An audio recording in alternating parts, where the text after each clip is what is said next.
এটাও ছিল আমার একটা আইবুড়ো ভাত স্পেশাল থালি সেটের অর্ডার। তো অর্ডারটা এসেছিল সত্যি বলতে হাতে একদম সময় না রেখে। আমাকে একদিনের মধ্যেই এটা পুরোপুরি কমপ্লিট করতে হয়। তো এবারেও ঠিক আগেরবারের মধ্যে কিছুটা রাত জেগেই আমাকে ফাস্ট ফুড কালারটা চাপিয়ে রাখতে হয়েছিল। যেহেতু হাতে বেশি সময় ছিল না, তাই ভেবেছিলাম এক কালারের ওপরই রাখবো।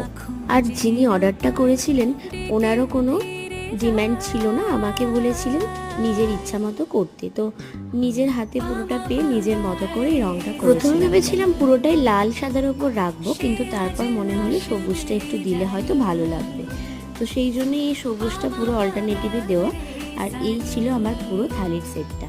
মাঝখানটা কি করব বুঝতে না পেরে শুভ আইবুড়ো ভাত কথাটাই লিখে দিয়েছিলাম। আর প্রত্যেকটা বাটিকে একই রকম করার চেষ্টা করেছি। আর এই প্লেটটা ছিল এই রকম, গ্লাসটাও খুব সিম্পল ডিজাইন করেছি।